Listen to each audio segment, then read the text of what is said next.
Welcome to Do What Matters Most. This is the 12th episode in the series 21st-Century Children. It is amazing when parents understand exactly what is happening when children develop and grow. In this episode, Dr. Scoresby gives you a developmental perspective, which can make your work with children more individualized, more effective, and a lot more fun. Recently, my daughter and her husband were blessed with the arrival of a new baby boy. As I looked at him and looked at them, it still seems miraculous to me.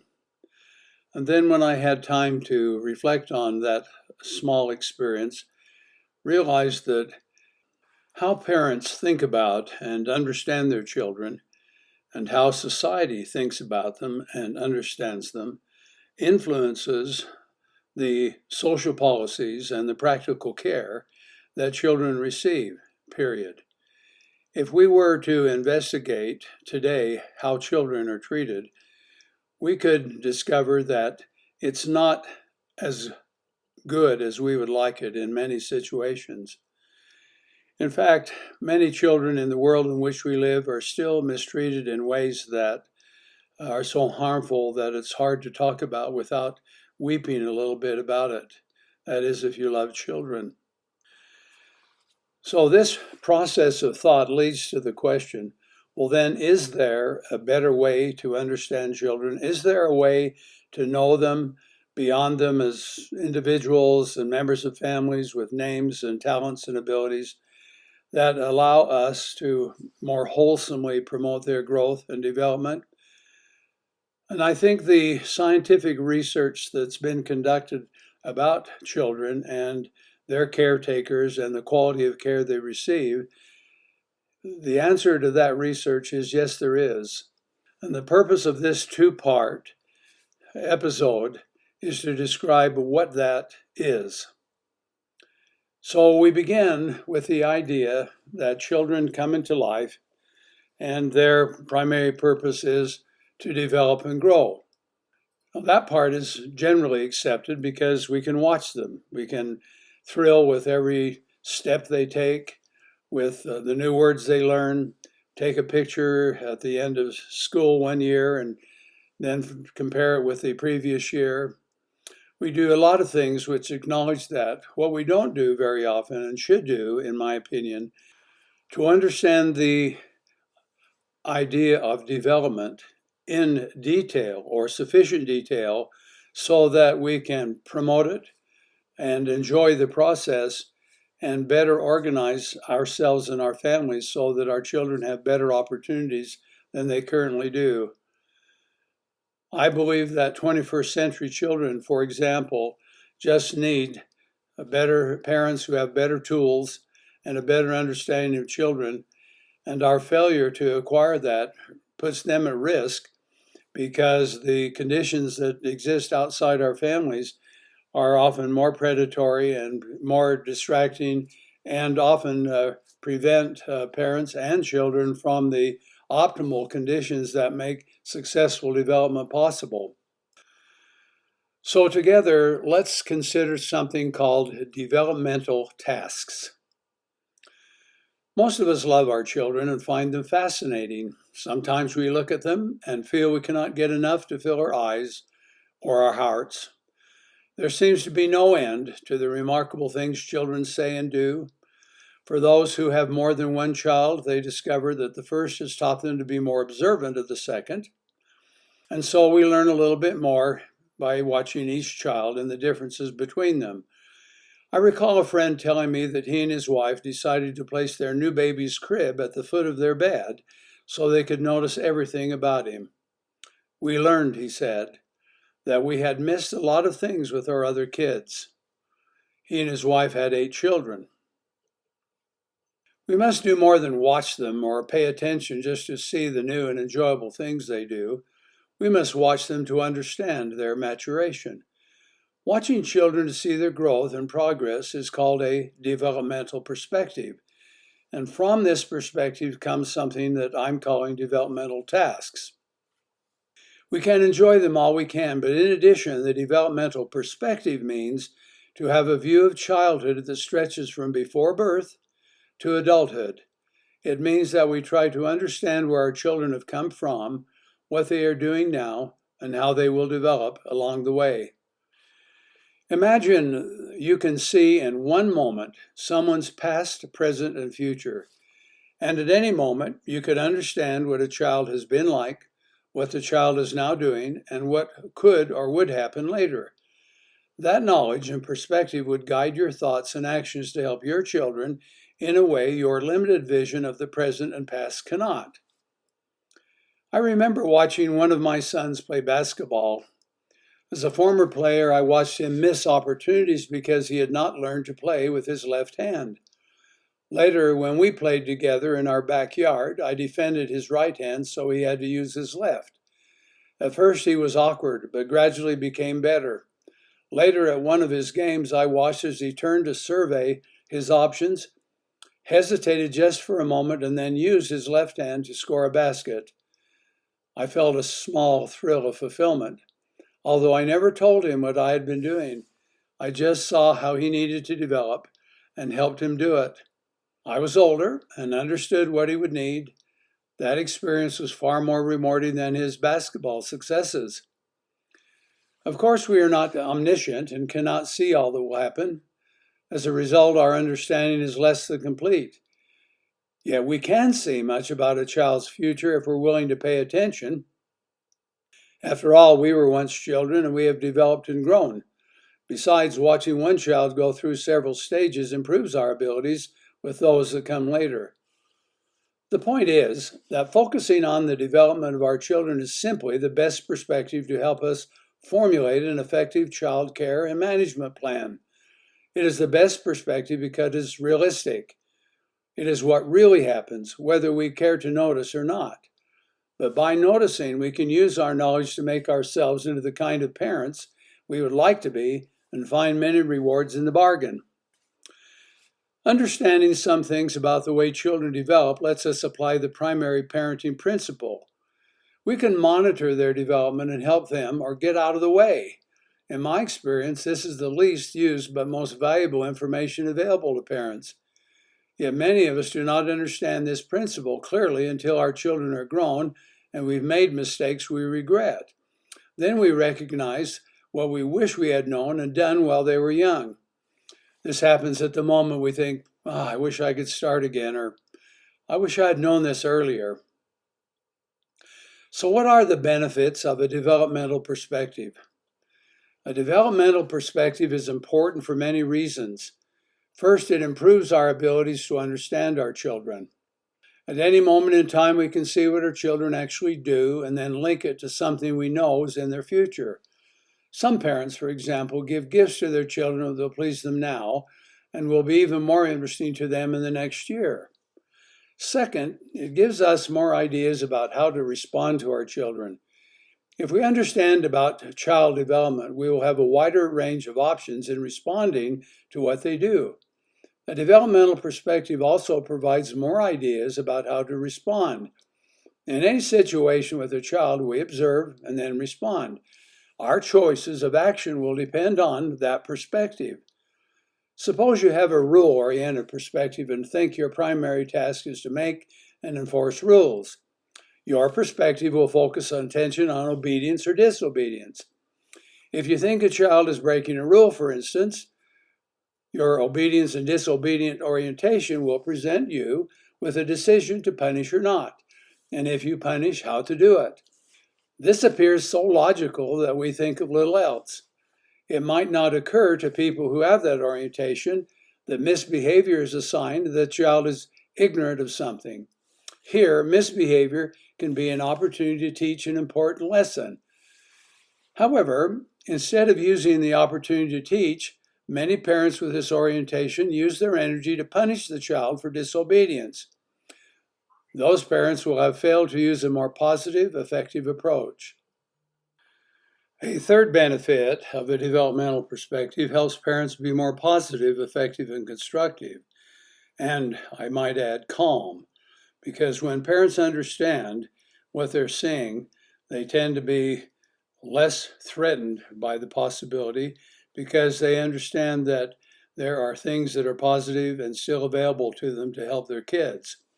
Working towards some positive future leads to hope, encouragement, and satisfaction. It is like the parents who discovered one day they could talk to their children out of discouragement by getting them to pay attention to some positive future possibility. It not only helps the children, but gives hopes to parents too. Now, in just summary, a developmental perspective then improves your ability to understand your children, provides more ideas about how to respond and care for them effectively, and it helps you be more positive and constructive. Now, let's suppose you watch your child jump out of the bathtub and run around happily and excitedly without any clothes on. Imagine that he or she likes doing this and does it as often as possible and runs around laughing and cheering and so on. What would you think? I've actually had parents call and say, is this bad? Is it difficult? Is it going to turn into some sort of gender problem later on? And they'll say, is something wrong? Should we be doing something to stop this behavior? Or is this natural behavior for a 2-year-old and that can be safely ignored since he or she will grow into a sense of modesty on their own, by the way? Well, if you had a developmental perspective, you would be patient and amused because most children run naked, but soon learn modesty is a natural part of their childhood. In contrast, suppose at an older age, this child hits, bites, and pinches another until a child is hurt and cries. This is not a natural part of development, and some action likely needs to be taken so the child learns an improved method of behaving. Now, let us see the options a developmental perspective provides. In the face of aggression, it is hoped you would not be indifferent and unresponsive. But what would you do? You understand that something is wrong, but why? Again, if you simply see this behavior as incorrect, which it is, you might devise a punishment designed to stop it. As some parents have, you might consider spanking, or some parents actually bite the child back if he or she bites you. That seems reasonable, doesn't it? Well, it's not reasonable, and it is not an effective method since spanking and biting are acts of aggression. You will be rewarding the very actions you want to eliminate. Now, in contrast, if you have a developmental perspective, you will see beyond the misbehavior, recognize the signal that something is wrong, and correct it by promoting some growth or development. Quite often, misbehavior is an indication that a growth is needed, and we need to find out what it is and then develop a method to promote it. There are reasons for the behavior that must be found and resolved. Your solution could be to find the cause of the aggressive behavior in my example, and these might include experimentation, imitation, stress, or the lack of affection and warmth. Then you will need to teach a better form of behavior because, if uncorrected, your child will learn additional unhappy or unpleasant things. You might recognize any of the following. Now, these exists just for the example of an aggressive child. The child might have been harshly treated by someone and may need more affection and warmth. A child may need emotional comfort instead of harshness from us.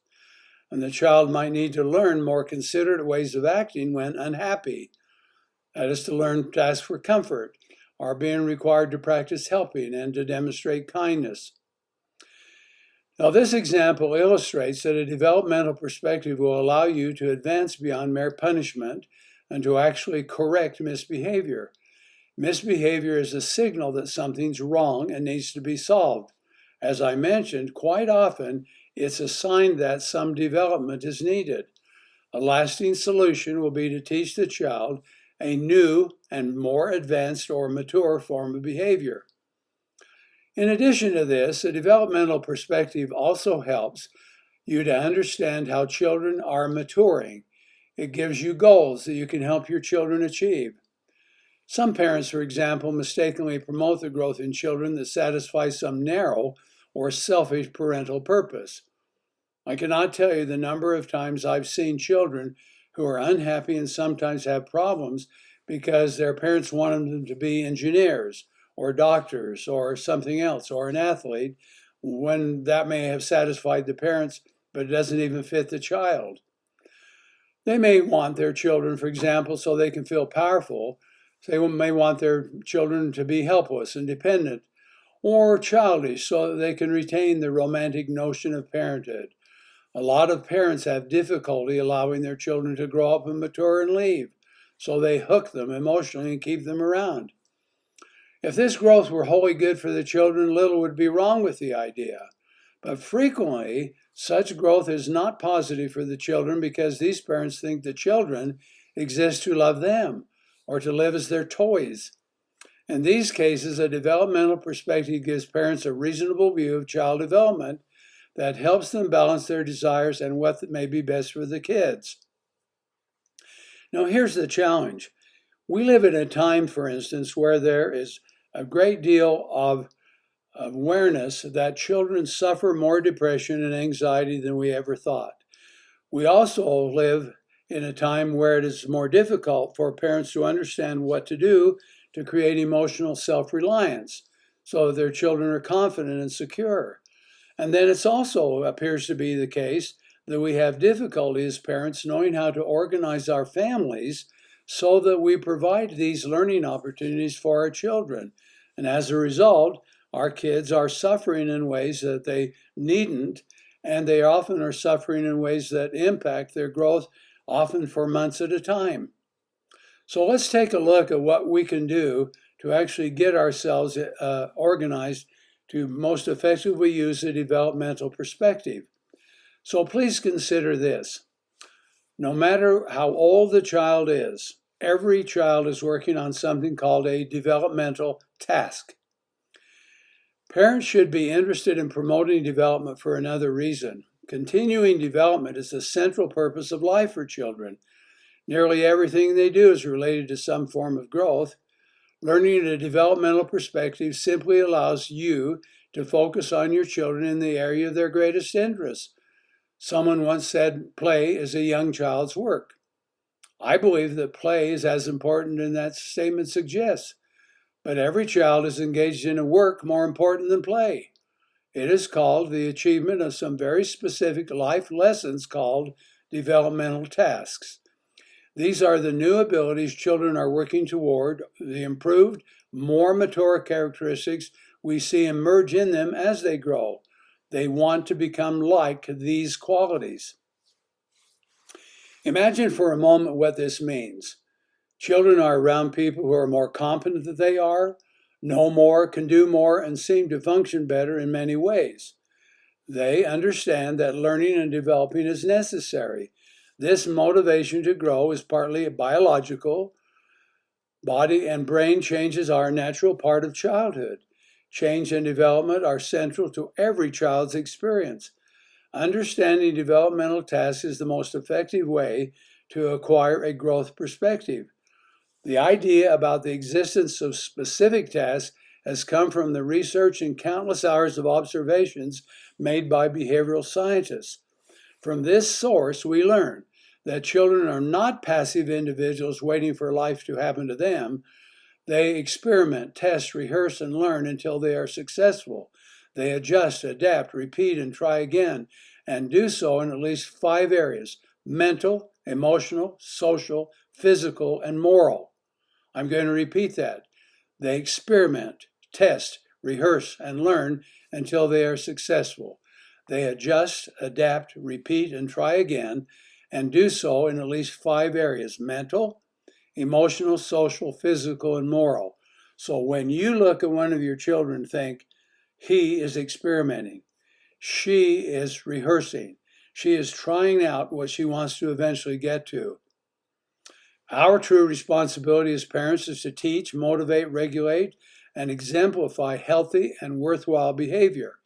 This can only happen if we as parents focus on our children's learning and develop the parenting skills that will ensure it. In this busy world we live in, many of us try to take shortcuts in our parenting responsibilities. Because it is sometimes possible to conserve energy and effort, many try to rear their children by relying on rules or by using a reward system. And while both these methods are useful as disciplinary techniques, They're insufficient today. In today's world, they're largely insufficient without something else. And that something else requires the involvement parents give when they are committed to promote the development of their children. We are now faced with a situation where we have really busy parents. We have a complexity of life, and part of our task is to move ourselves toward our children so that we actually associate in the process of development with them. One distinctive feature of high-quality parenting for today's world is the skill in training and teaching correct or successful forms of behavior. We might hear someone say, "My son has too little patience," or "He's an angry kid and we need to help him control that." They are focused on emotional, mental, social, moral, physical behavior. They are committed to help their children learn, and they organize and use their leadership to ensure this takes place if they have a developmental perspective and have the idea that they need to take the child from where they are today and focus on what they could and should be learning in the next stage of life. Now contrast this with parents who emphasize each goal as popularity, attractiveness, high grades. All of these have merit, but these goals can be focused on and even achieved with accompanying efforts on our part to help children achieve the behavior that produces them. It's all right to seek popularity, for example, if parents are willing to also teach positive social skills and social confidence that might produce it.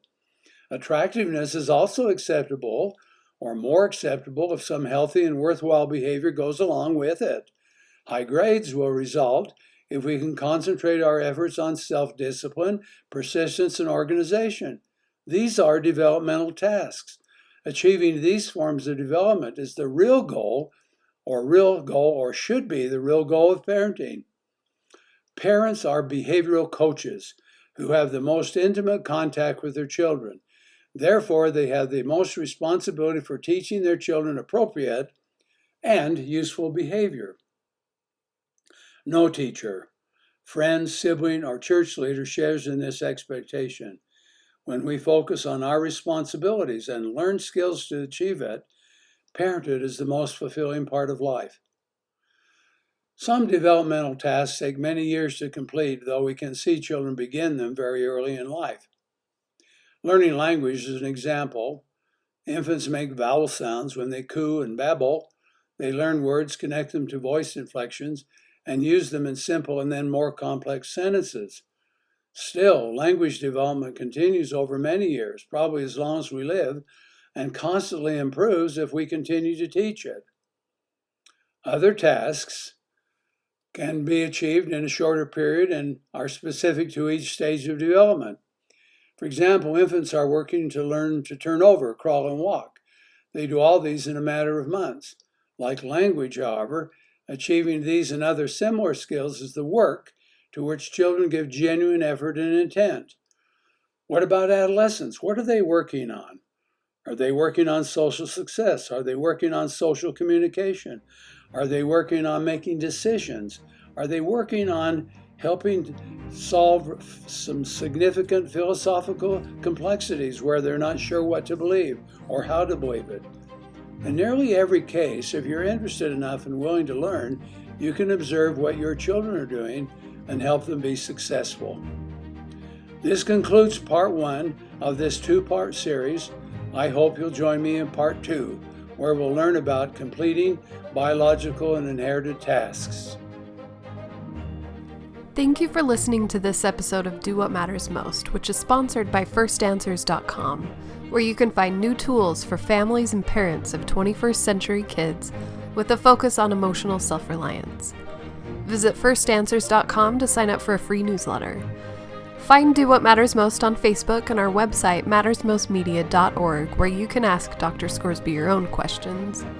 Remember to subscribe to stay up to date with new episodes. Give us a rating and write a review on the podcast app or Google Podcasts and let us know what you think about Do What Matters Most.